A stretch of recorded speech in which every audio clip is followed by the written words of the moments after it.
Hello दोस्तों, मैं life light coaching centre and sports clubs की तरफ से आप सभी का अपने चैनल पर स्वागत करता हूं। आइए, आज की क्लास ज्योग्राफी की है जो 10th क्लास से संबंधित है और पहले चैप्टर से संबंधित है। आइए, उसके पहले थोड़ा सा आज का कोटेशन देख लेते हैं। हमारी सोच, हमारी हर एक सोच हमारे आने वाले कल का निर्माण करती है। आइए, चैप्टर का सबसे महत्वपूर्ण क्वेश्चन 10th क्लास में यही पूछा जाता है, संसाधन होते नहीं बनते हैं, किसने कहा था? तो यह कथन जिम्मरमैन का है। आगे बढ़ते हैं। आइए, हम संसाधनों का वर्गीकरण करते हैं। देखिए, संसाधन को हम मुख्यतः 3 भागों में बांटते हैं: प्राकृतिक संसाधन, मानव संसाधन और मानवकृत संसाधन। आपको पता है, प्राकृतिक संसाधन वैसे संसाधन है जिसे भगवान द्वारा हमें मिला हुआ है। जैसे आप देख सकते हैं, भूमि, मिट्टी, जल आदि। उसी तरीके से दूसरा संसाधन मानव संसाधन है, क्योंकि मानव खुद एक संसाधन इसलिए माना जाता है क्योंकि किसी भी वस्तु के निर्माण में मानव की आवश्यकता पड़ती है। और तीसरा आप मानवकृत संसाधन, जिसका निर्माण मानव ने स्वयं किया है। आइए अब देखते हैं प्राकृतिक संसाधनों को 5 भागों में बांटा जाता है। एक तो विकास और उपयोग के दृष्टि के आधार पर, जिसमें हम बोल सकते हैं वास्तविक संसाधन और संभाव्य संसाधन।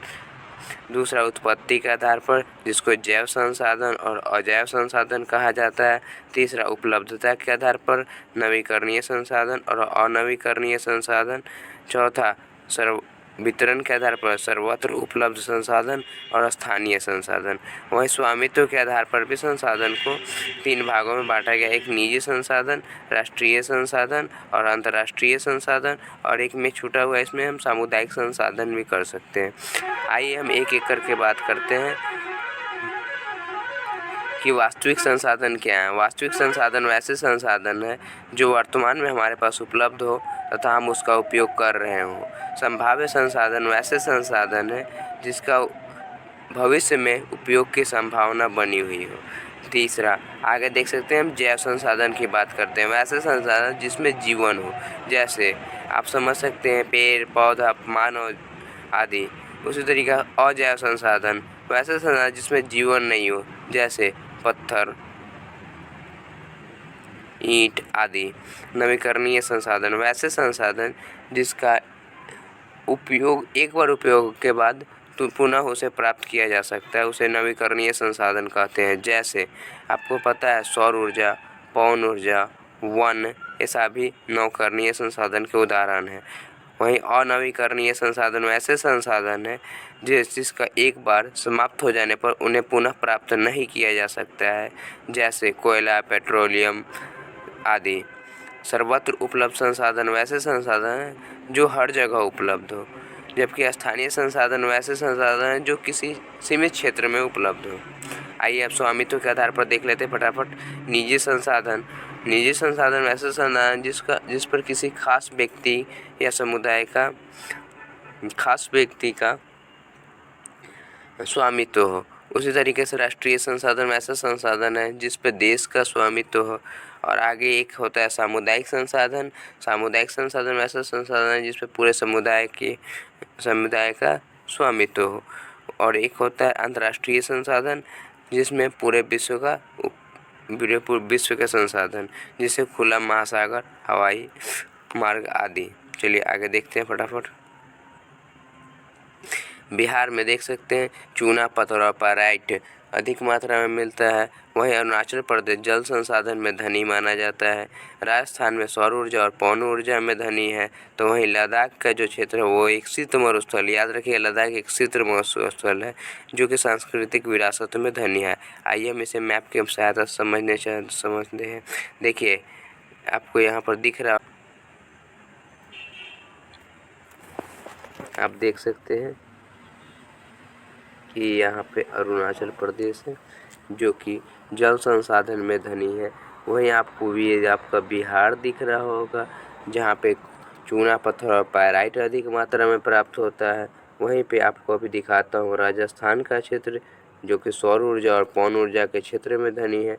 आगे हम ऊपर आपको दिखाते हैं लद्दाख का क्षेत्र यहाँ पे है। आप देख सकते हैं कि आपका लद्दाख का क्षेत्र है जो कि अपने आप में सांस्कृतिक विरासत के लिए धनी माना जाता है। यह एक प्रकार का शीत मृग स्थल है। आपको समझ में आ रहा होगा, आगे समझने का प्रयास करते हैं। देखिए,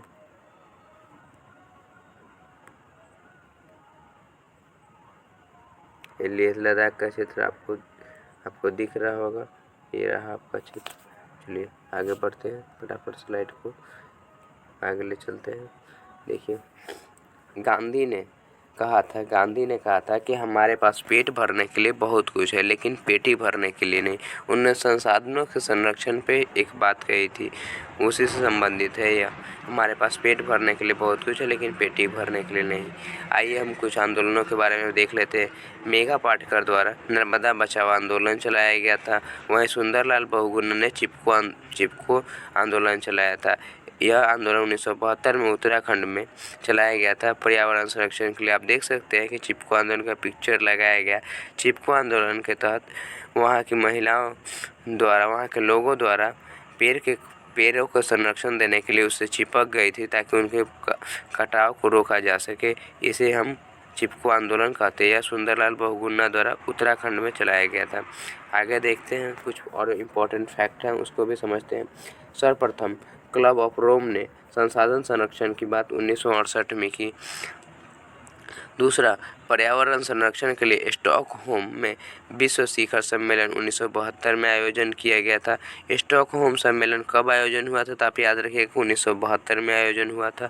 दूसरा, स्टॉकहोम सम्मेलन के 5 जून, स्टॉकहोम सम्मेलन के बाद, यहाँ पर बात छूट गया, आप लगा लीजिएगा। स्टॉकहोम सम्मेलन के बाद 5 जून को प्रतिवर्ष पर्यावरण दिवस मनाया जाता है। याद रखिए, पर्यावरण दिवस कब मनाया जाता है, 5 जून को मनाया जाता है। एक पुस्तक है स्मॉल इज ब्यूटीफुल।